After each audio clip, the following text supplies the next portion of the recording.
You're listening to Trek FM. Want to join in the conversation and share your thoughts on this episode? Join the Babel Conference, our listeners' discussion group on Facebook. Just type BABEL into the Facebook search field, and we'll look forward to seeing you there. This is Steve Sansweet of Rancho Obi-Wan, and you're listening to the 602 Club.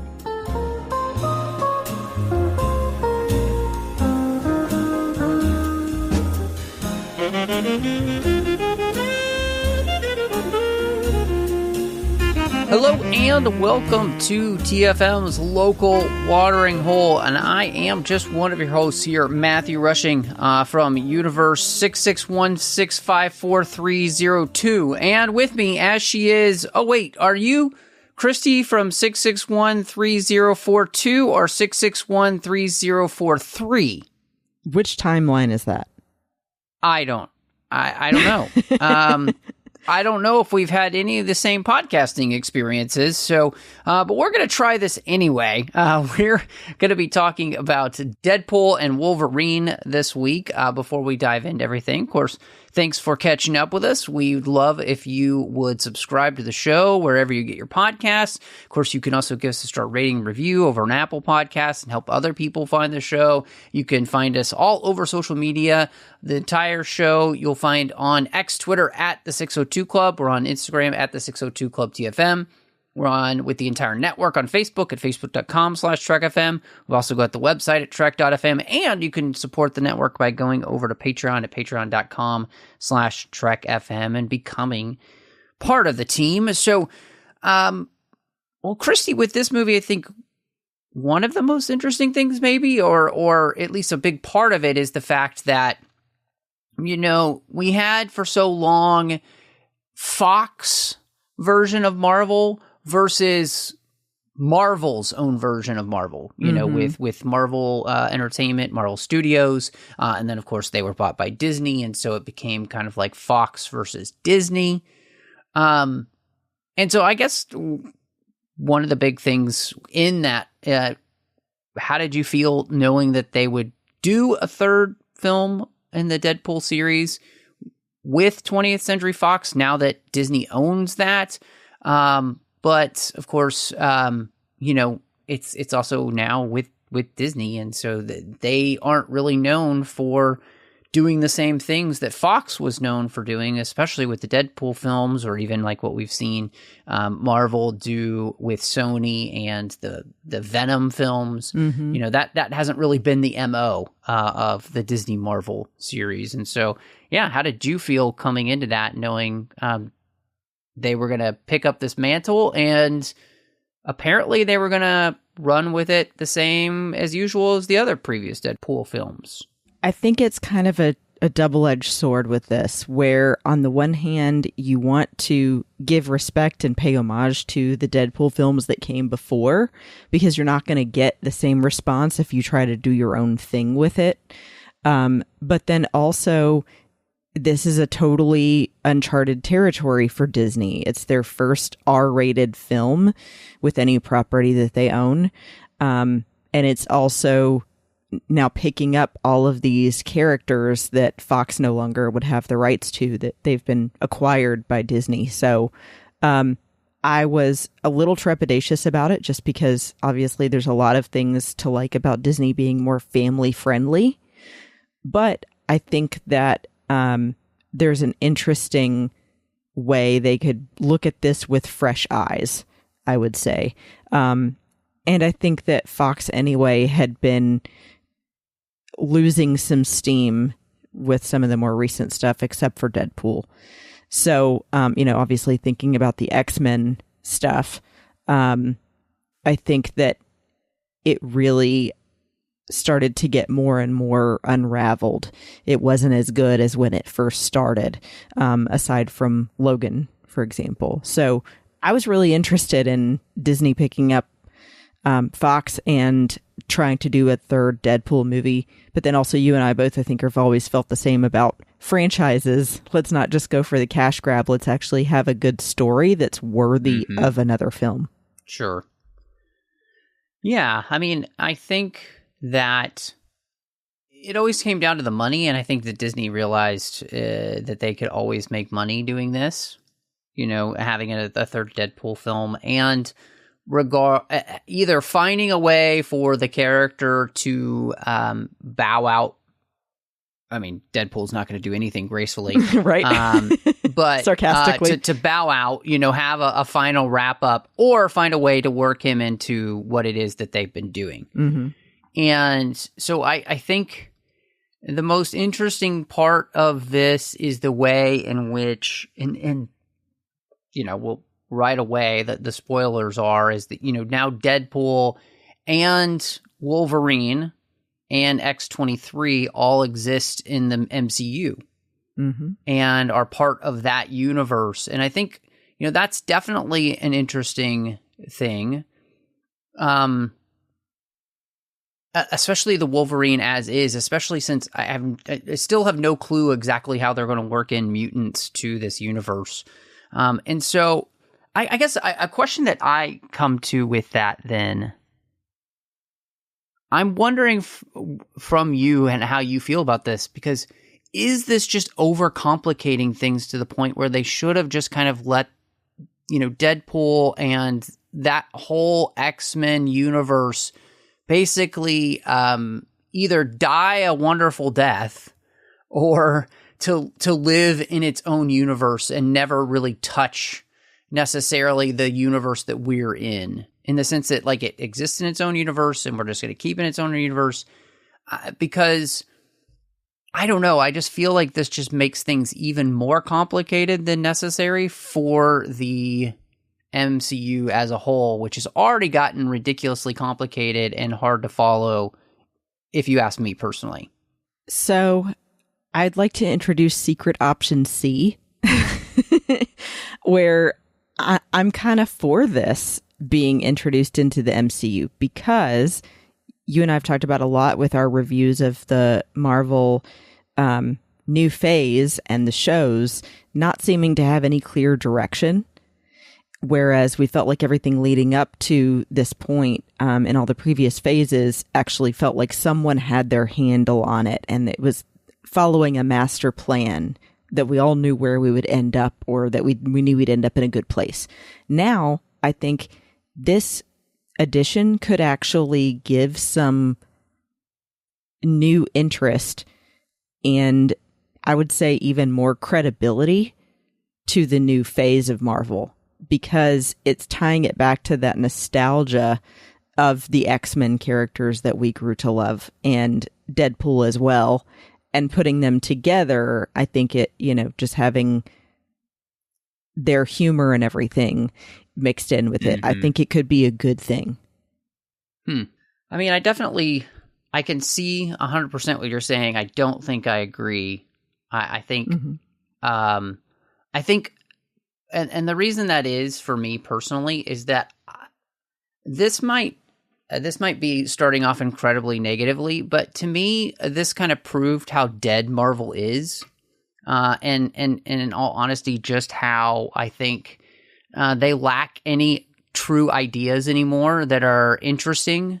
We're just continuing to build on the nostalgia bone, and I think honestly, people are really tired of the nostalgia bone in some ways. I know this movie is making a lot of money and all that, and I think it really has more to do with the fact that Logan is in it and Hugh Jackman is back and all of that. But as per the purpose of really bringing these in to truly serve the MCU as is, or even where it is, or what they could do for the MCU, I don't really know if they add anything of value to the MCU, because then you just kind of saddle it with a previous Wolverine and a Deadpool character that doesn't really fit in with the rest of the MCU in general, and in the way in which it's comported itself, and just the semi-serious nature with which it takes itself, and it muddles to me like bringing in like the X-Men characters in general to the MCU in the first place. And so I guess I'm left in a place where I don't see how this actually benefits it all. but I see how it could either hamper or hurt the introduction of the rest of the X-Men to the and I guess it just brings me back to something we talked about many times, which is like it almost feels as though they should have found a way after Endgame to utilize Spider-Man to create another universe we follow where you could introduce him and the X-Men and some of the characters we hadn't necessarily seen, and then kind of start to throw in other characters that we might have been familiar with or whatever. I don't know. That's just, I know that's incredibly negative, but it's one of the things where, like, watching this film, I was just struck by, like, I don't understand how this actually helps anything. And so that's just where I landed. So it's interesting that we're on two totally different sides of the issue. So. Yeah. And, I mean, I completely understand where you're coming from. And I definitely will agree that coming into this movie, I was exactly where you are, where I was like, I don't know, all the stuff they've been teasing, I just don't know how it's going to work. But I will say, after watching the movie, I thought, okay, maybe these are some ways of implementing it together that I didn't think of. Yeah. Yeah. And also, too, maybe this is where they leave Deadpool and Wolverine's story, and they may or may not have cameos in future MCU films or shows, and they're just kind of existing in the background. So that could also be an option. Yeah. So I'm choosing to look at it in a positive light. Yeah.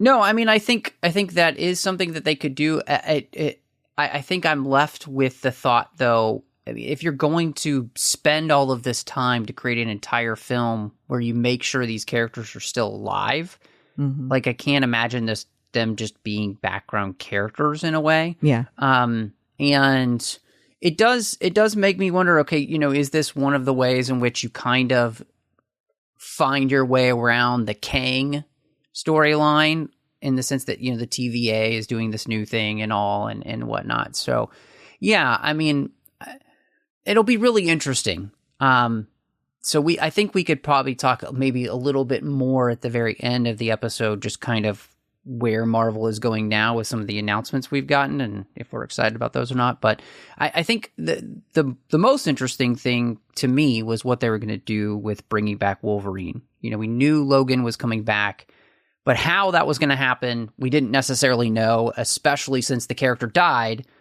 amazingly, in one of the best comic book movies I've ever seen, which is Logan. And so how were they going to bring back this character in a way that doesn't ruin what happened there, but still gives us that character coming back? And so how did you feel like it worked? Did you feel like that it was a good choice? Did the storyline for just the character end up working for you in the film? Yeah, I have to say this was the most exciting part for me, aside from seeing Deadpool again. This was, I think, the thing that brought everybody to the theater, because especially if you saw Logan, it was such a natural conclusion. And I mean, legitimately, like, he died and Hugh Jackman said, I am retired. This character is now done. We're done. Except then we saw all of these other things that could lead up to this point, where Hugh Jackman and Ryan Reynolds were friends outside of their movie franchises, and were doing marketing together for their respective businesses and joking with each other all the time. And apparently Hugh even said in an interview years ago that when he saw the movie Deadpool, he went, ooh, maybe this could be something I want to be a part of. And then just kind of dismissed it, but thought, that's really cool. I don't want to forget about that. And then apparently again in 2022, he reached out to Ryan and said, okay, there's some way, somehow I want to be a part of this film. Or your next film. And I was glad actually to hear that Kevin Feige was against it at first, because exactly like you said, Logan was such a great conclusion and a great way to wrap up that character. You don't want to ruin it. So having him come in through an alternate timeline through the TVA was the only way that everyone involved would accept it. Yeah. Yeah, I agree with you on that front. One, I will say that, I guess in some ways, spoiler for everyone and my thoughts, but like, he's the best part of this film completely. His story is the best part of this film. He's the most interesting part of this film. He's literally the only thing I care about in this film, really. And that's because it's the way that Hugh Jackman has always played this character is just so incredibly well. From the beginning, he understood, I think, perfectly and really honed that craft in X2, and then everything else that they did with him. He even makes the Wolverine origin movie somewhat watchable just because he's in it. But he really gets this character, and I think that the struggle of this character, and so I thought that the choice of then bringing him from another universe where he is the complete opposite kind of the Wolverine we saw, especially by the end of Logan, right? This sacrificial character who's willing to give their life, even though they've never felt like they were good at this or anything, was pretty fantastic. And so and again, too, making him very different from the Logan that we've known, right? Who was always the reluctant hero, but always stepped up to be the hero in the end. This was a Logan who had never done that. Who always runs away from the problem. Exactly. Yeah.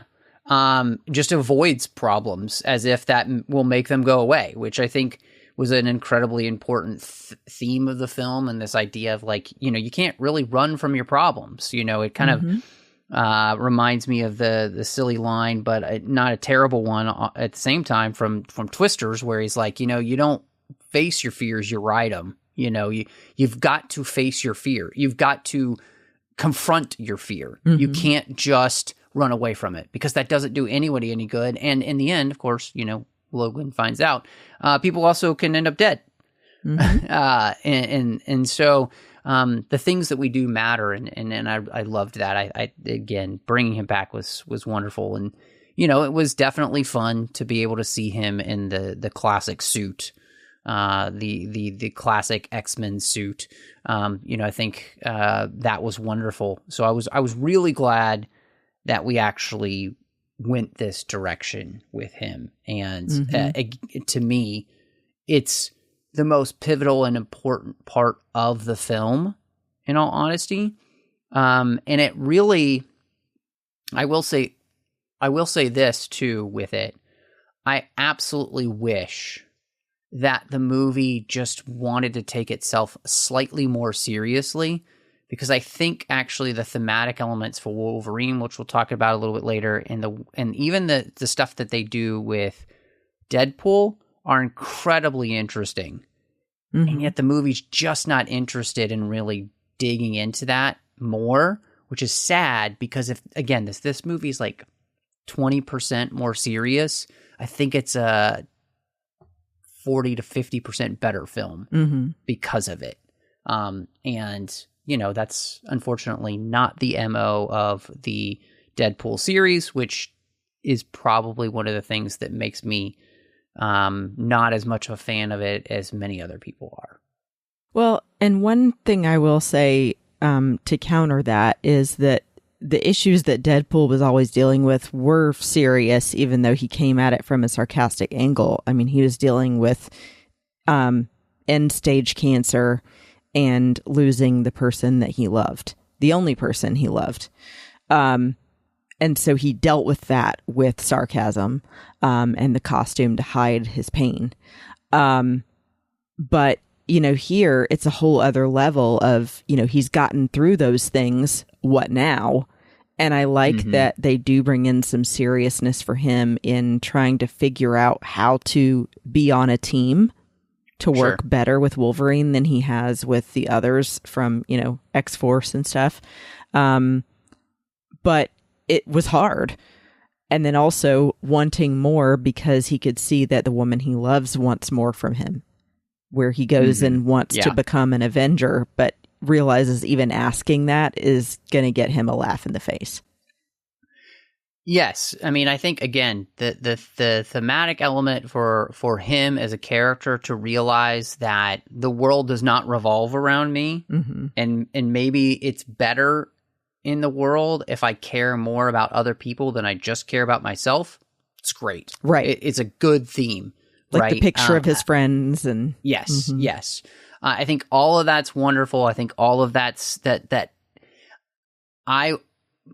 from my point of view, though, the film, it doesn't want to really dwell on that enough to really drive it home, I think, in a way that makes it much more impactful as a story element and a thematic element. And again, that's because, and we've talked about, I think, this many times, and I would say that Deadpool is probably the ultimate example of this, which is you lean into the joke over the actual story elements.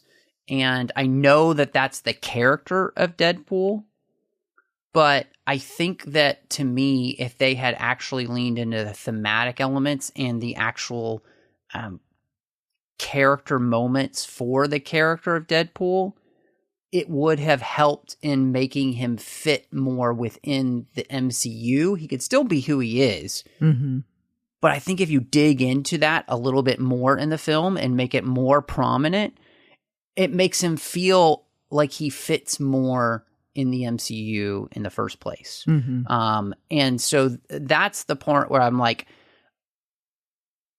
if you could just dial back some of the humor just a little bit so that we can focus on the fact that this character is growing. And so, of course, is the character of Logan. You do that, and I think you have, again, a film that's it's much better. And again, it also, I think, is one that fits within the MCU better. And so does the character, because those are the things that I really liked. I was like, oh, they actually are trying to do something where this character is having an arc. But it's also lost under 45 million jokes that it's like, I get that's the character, but I still think we could do this better.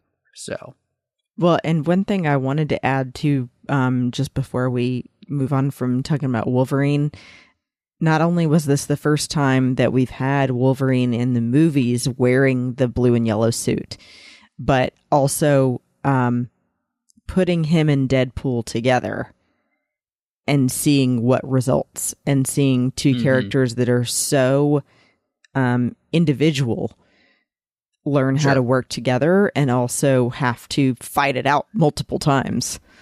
I love the way that they wrap up their end point in this story for now and cause them to learn how to work together.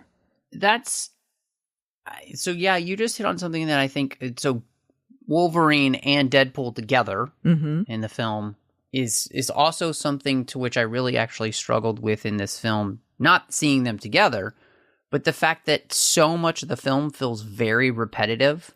It just feels like the same fight kind of over and over again between them, which I got, in all honesty, pretty bored with, because neither of them can die. And it's like, it's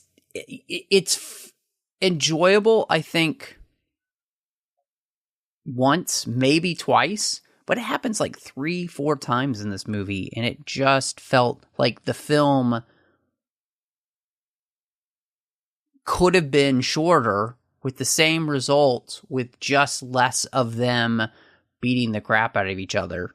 And yeah, I think, to me, that's just one of the places where the just focus more on what's actually happening with the characters beyond them beating each other up. And I'll agree with that. Yeah. So, because, it's like I saw this fight. This one just happens to be in a minivan, which, I mean, slightly funny, but not as funny as they think it is. Yeah. I feel like that one and the one when they first land in Limbo, I don't remember what it's called. Yeah. Those were fine, but I think after that, when all of the other Deadpools show up, their fight there was kind of unnecessary. But I did find the minivan to be the most hilarious fight of the whole movie because of the musical cues. Did you catch that? Yeah, I mean, all the musical cues in the film, I mean, just almost feel like a late 80s, early 90s, 2000s. Like, it's like all the stuff that, you know, Ryan grew up with, you know, which is fine. And it's I think it's fun. Well, no, I mean, all the Easter eggs, too. Yeah, I mean... like, there was a clip when Wolverine gets thrown against the radio that plays The Greatest Show from The Greatest Showman. Yeah. Yes. And my husband hasn't seen it, so he didn't get it. And I'm going, oh my God, that was great. Yeah. Yes. No, I think all that stuff was good. Yeah. I don't respond as well to the character as everybody else does in general. And so I get much of what they're trying to do and go for. But it doesn't resonate as much with me as it does everybody else. Okay. And so, and it's been that way since the first movie came out, you know, like, and so, and I think, you know, my biggest draw for this movie, in all honesty, was just like, okay, Hugh Jackman's back as Wolverine. I want to see that. But not also the things like paying homage to Hugh Jackman? Like, there was a joke about the Music Man. No, that's fine. Well, I mean, they also made the joke about his divorce and all. I mean, all sorts of these. So, I mean, they were definitely poking fun at each other in general the whole time. And, I mean, that stuff is fun. But what did you think about just kind of connecting this? We talked a little bit about this, but like the way they connect this with the MCU, the fact that we utilize the TVA to do this, and, you know, the idea of Deadpool knowing who the Avengers are and everything, and all of that. I didn't actually quite... Maybe I'm an idiot, which is a good possibility, but I didn't quite understand how he even knows who they are. Yeah, I mean, and that wasn't explained, I'm sure, intentionally, because they don't want to get too down to brass tacks with things and spend forever explaining. I feel like I just accepted it that everyone knows who the Avengers are, so why wouldn't characters in other universes have heard of them? You know, I guess you could say they kind of exist in the same planet Earth. So, I went along with it. But that is a valid point. They don't say how he would know. I think the TVA is necessary because obviously otherwise you don't have an easy way to bring Wolverine back in, since they did confirm he is dead. Yeah. You would have to pull him from another parallel universe. But I like the way that they brought in Captain America, or so we thought, with the Fantastic Four, with him being... with them bringing in Johnny Storm, but you're thinking it's going to be Captain America. That was funny. Yeah. No, that was good and very fun. I definitely agree with that. But I think the strongest point that they did this with was, like we were saying, with the TVA showing a reasonable way to bring Logan back in, but leave him dead in the world as we know it. And then also with having Deadpool meet with Happy and talk about the seriousness of wanting to become an Avenger and what that takes. And I love that they actually have him as a character be told, the problem is you're saying that you want to do this for yourself, whereas the Avengers don't have a choice. They have to do this for everyone else. And that draws the great conclusion about why he can't be an Avenger. No, I agree. I mean, when it comes to the character of Deadpool, that's absolutely the strongest part of the story for him is the realization that he needs to do this for the desire to help other people, not himself. Mm-hmm. That, regardless of whether or not he gets to be an Avenger in the first place, it's self-sacrifice, right? And that's the reason that the Avengers do it. They don't do it because they have to. They do it because they need to for others, right? And because there's nobody else to do it. And with great power comes great responsibility, yada, yada, yada. And so I think that is really good. And yeah, I mean, we talked about kind of the other connections to the MCU and how we feel about them just kind of being part of that. But how did you feel about kind of just all the other characters that we get to see? I mean, the fact that, you've got Elektra, and you've finally got Channing Tatum playing Gambit, and Colossus, and Sabretooth, and Toad, and there's all of these characters that we utilize, X-23 being a part of it and all. How did you feel like that worked? I felt like overall it wasn't bad. I think in a way it leaves a nice memory of all of the movies that came before with the X-Men and reminds you of the ones you may have forgotten, like Toad. And at the same time, I think maybe it was a little too many of them.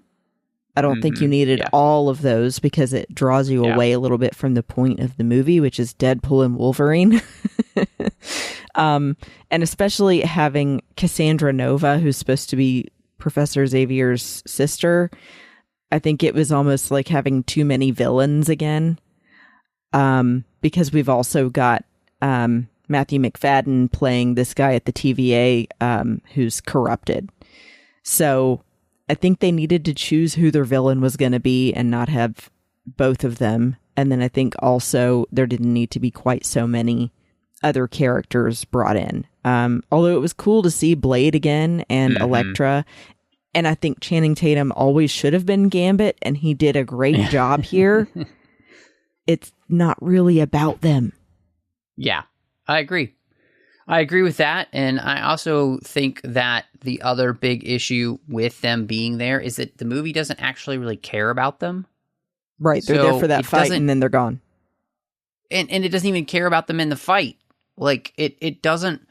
One, the fight looks kind of like garbage because it's really hard to figure out what's even going on. It's not well shot, and it doesn't really do anything for the characters. It doesn't really legitimize bringing them back other than to be like, hey, remember those characters that you saw in those movies, possibly, maybe? And then you make this whole thing about Gambit, which is like, unless you're part of like internet culture at the time, a lot of people wouldn't even know what this joke is. I mean, other than I'm sure a lot of the people going to this movie do. Yeah. But just the general public probably has no clue what the joke is about this, And so I think that was the thing I was like, oh, I almost feel like, do you do any service to the character of somebody like Blade or Elektra or any of those characters really by bringing them into this? I could see bringing in Toad and Sabretooth and Pyro because people really know who they are from those films, right? The X-Men films. But everybody else, it almost just feels like it's less than an afterthought in the sense that, like, it just doesn't do anything for the characters themselves, and it doesn't really do anything necessarily for the story. And so it's just kind of that they're there to be there. And then we don't really have anything else to do with them. And they don't really get an epic death either, And then the strangest part about it is that somehow the only one that we save in the end is X-23.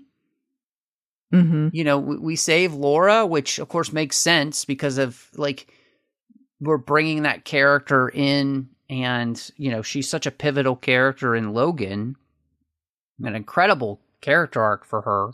And again, she's she has the best scene in the film with Logan when they're sitting around the fire, and or he is, and she comes over to him and reminds him, like, you were never the right guy. You were always the wrong guy, but you found a way to do the right thing regardless. And that scene was great. And it's like, yeah, so having her in the film was good, but then somehow she gets saved, but they don't save, like, it just is, it's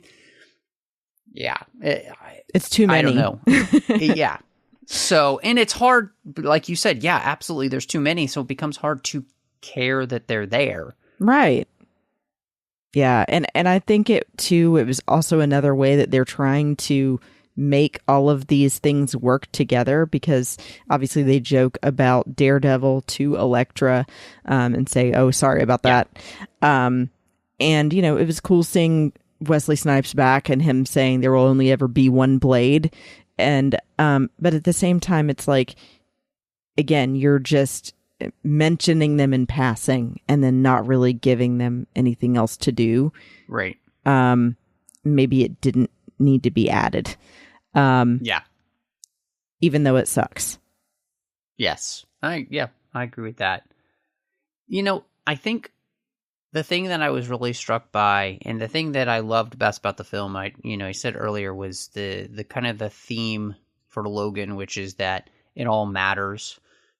Our stories matter, what we've been through matters, and those experiences forge who we are, right? And we can wallow in our own mistakes, we can wallow in our past, or we can learn from them and forge something new. We can allow them to forge in us something new. And that's the thing that I really, really appreciated, because I think there are many people, myself included, who have, often thought, am I too far gone? Can I really turn this around and make something different out of the mess I've made, right? Can I be a different person, in the sense of, like, making different choices than the ones that I've been making that have either been hurting me or other people, and that's the journey that this character's on. And I really do think it's an incredibly important one for us to remember, that our lives and the experiences that we have, we can either let our experiences define us forever, or we can find a way to redeem those experiences by redefining them, by doing something different. Yeah. And that's a really powerful thing. And again, that's one of the reasons why, like, when I saw that was the theme of this film for Logan and his story, it's one of the things which just...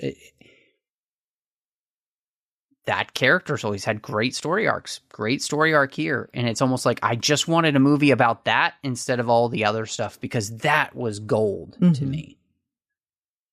And I would say for me, it was that I kind of expected him to have this kind of arc, because that's been the way that the character has had to deal with things in the past, that he's got to forge a new path and figure out things.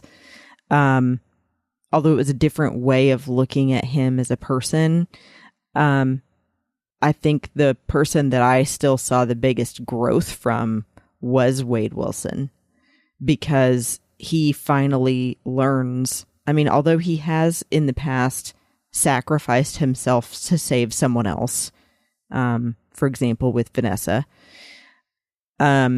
he does in this movie several times.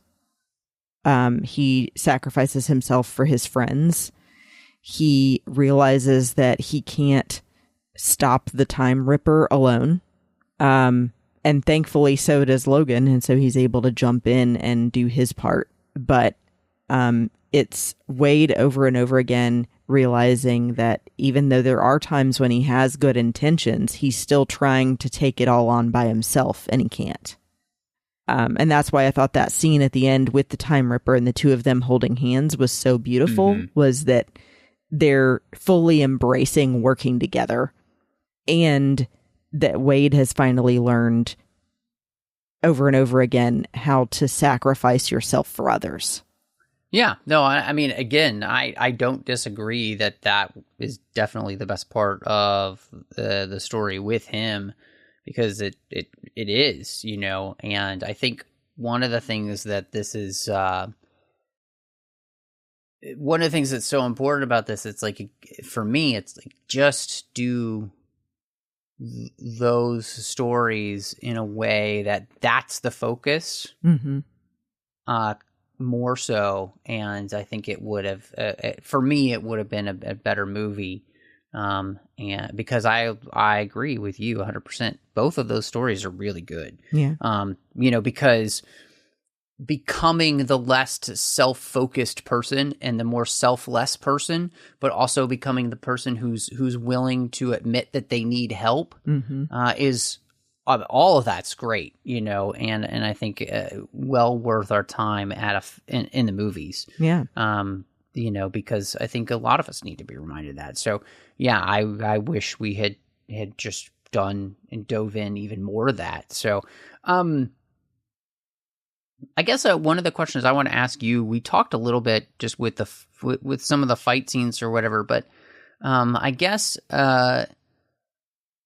did any of the action like stand out to you in the movie? Did any of the fight scenes like stand out to you? Was there anything?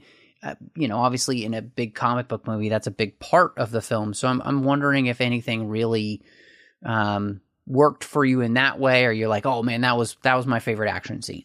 I will say the ones specifically with Wolverine, he had some really good moments. I'm thinking specifically of when he would pop his claws out and then dig them into the ground first.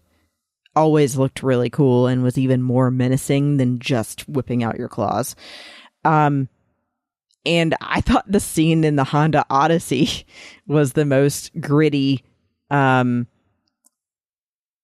like grounded kind of fight, and best fight of the whole movie. Because I think all of the other ones, especially what we're talking about with the scene in Limbo in Ant-Man's old body, was just odd. I felt like it wasn't really filmed well. It had way too many people involved in one fight to follow. So yeah, and then I will say the scene in the city with all of the other Deadpools felt a little overkill as well. Like I couldn't really follow. Although the music was great. And I have to say I love Mary Poppins. Dogpool is now my favorite character. Yeah, I would say the fight in the Honda Odyssey was the best one. I think some of them are fine, but I'm honestly left at a place where none of them stood out for me. Mm-hmm. Or they were just like, that was, like you said, the fights where you're just like, what's happening? Right. Like, way too much. Exactly. And I think maybe that's endemic of the entire film, right? It's like there's just everything is overblown and overdone, and it's like too much. Mm-hmm. And in some ways, you know, I think that the Deadpool films could have learned that less can be more in a lot of ways. And so maybe pick and be a little bit more picky on humor, be a little bit more picky on, you know, blown action sequences that just become kind of a muddled mess, you know, like just less is more, you know? And I think this is a film that truly, it doesn't necessarily get that very well. So, and yeah, that kind of, I'm not left coming away from it where there's anything truly about this movie other than the story for Logan, where I'm like, I really haven't thought much about this movie since it ended, you know, like it was there. It's fine, you know? So yeah. And you kind of, I don't know. I think with Marvel at this point, I think they need to be worried. And so like, here's the question. So we know that there's the Russo brothers are returning to Marvel. We've cast Robert Downey Jr. as Dr. Doom in the same universe that we're in. Well, maybe we just won't show his face. He'll be behind the mask the whole time. So, I mean, but I don't know why you would cast him if that's the case. Right. Like, I don't know. So I guess the question I do have for you is, are you really excited about Marvel at all coming up? Or is it one of those things where it's going to be a wait and see game? It's a wait and see for me. And here's the thing. The way that they announced that reveal for Doctor Doom was cool. However, it felt like beating a dead horse because he already did this with Iron Man in the Iron Man movie at the very end. Yep. So, and like you said, we've all known his face so well as Tony Stark.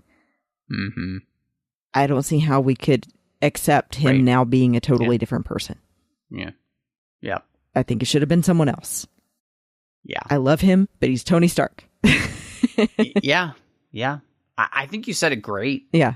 I mean, like, I'm right there with you. I legitimately don't understand this casting, and I don't know how you could be excited for it, in all honesty. And if you are, that's great. I'm happy for you. But to me, it makes legit no sense. And it is, as I talked at the very beginning, it's like they're completely devoid of ideas. Mm-hmm. Because we're just hitting the nostalgia bone now, and we're trying to reinvigorate you by, we're bringing back Robert Downey Jr., but he's not the character you love. He's just a new character and now a villain, and like, how it doesn't even seem to make sense, especially when we've also seen that throughout the multiverse, everybody pretty much looks the same as a character. I don't know. I don't get it. So, well, and also just to play it from a different perspective, giving somebody else a chance. Exactly. There's so many up and coming actors that could do an incredible job in that role. Yep. I mean, heck, 100%. I mean, I don't know if he'd be a good fit for it, but I'm just like people like Glenn Powell. Yeah. No, I mean, I don't know if he would be your choice, but I mean, they're absolutely 100% people that I would choose. And to speak onto that, you put Henry Cavill in this for a second as Wolverine. Perfect choice for Wolverine. Heck, and yes. now, though, you've got Hugh Jackman back as Wolverine. So again, you're almost taking away opportunities for other people to come in and play characters. And I don't really understand that. And really, it's only because of the nostalgia factor, which can be a good thing, but it could also just limit your ability to do anything different. And so, yeah, I guess it comes down to then, Christy, what are you going to rate Deadpool and Wolverine? So, I mean, obviously you and I differ in our opinions a little bit. And I'm just always going to love and defend Deadpool because I really think that at its core, it's a love story and it's a survival story. And that he hides behind the humor to get through all the pain he's been through.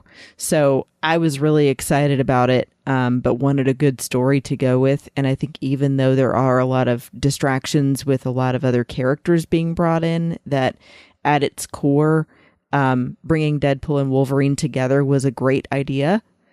And I think the two of them already had such great rapport as friends off screen that bringing them together in this way was a great timing and decision in that sense.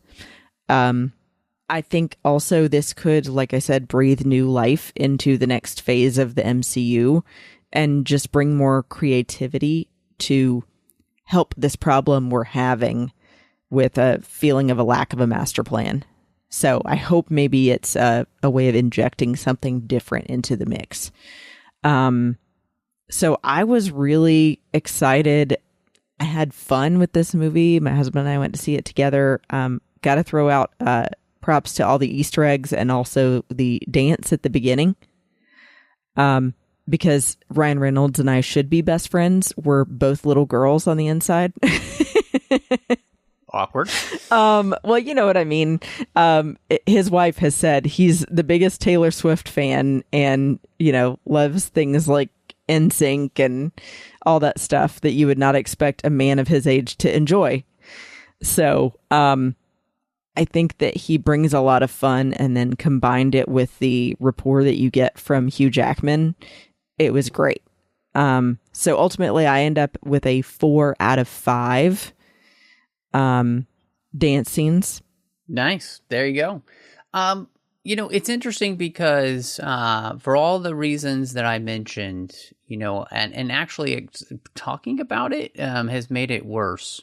Oh, no. Yeah. I want it to go the other way. I was at a 3, but I'm going to give this 2.5 out of 5 Wolverine claws because I think this is, again, to me, this is like half a good movie.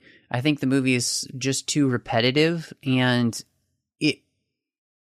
it's afraid actually to really challenge the characters by leaning into something that makes the movie better, I think. And you can still have a bunch of the humor, but if you treated this slightly more seriously, it's just a better movie. And the characters are the better for it too by the time the movie ends. And I think it's also even better for just the MCU in general because it feels more cohesive to have this character now join. So, but I'm kind of left in the place where it's like, I feel like Marvel put out this movie because they knew they would just make a bunch of money. It's a money grab, and it doesn't really do anything necessarily for the overall, which is frustrating because that's how we've been formatted to think about the MCU. I think just as a movie too, for me, it just doesn't work the way they want it to for me. And so, yeah, I mean, in some ways it's like it's fine, but I'm like, I don't think anybody has to rush out to see this to the theater. And mainly part of that too is just, I don't even think the spectacle is better on the big screen than it just would be on your television, that's the other thing. It's like, these days with the economy and the price of movies and all that stuff, it's like, give me something wow. Like I really enjoyed, I saw Twisters twice. I thought it was great. Did you see it in Dolby? I did see it in Dolby. There we go. And it was fantastic. So anyway, but Christy, if people wanted to catch up with you, see what else is going on with you, where would they find you? Well, of course, you can find me on Instagram, Letterboxd, and Twitter at BestBenBell, and then on Facebook as well in the Babel Conference. And I have a finished show with my friends Amanda and Teresa called Sabers and Spells on the Skywalking Through Neverland network that I hope you'll check out. But what about you? Well, you can find me all over social media under the Matt Rushing02. Of course, here on the network, you'll also find me with some other shows, Warp 5, The Artificial Tango, Saddle Up, The Orb, and sometimes on Literary Treks. And you can also find me over on the Nerd Party Network with Owlpost with Drea Kaufman. We talked about every single chapter of the Harry Potter series, one chapter at a time. And then also on Aggressive Negotiations with John Mills, as we're talking about Star Wars each and every week. But thank you so much for joining us. And y'all come back now, you hear?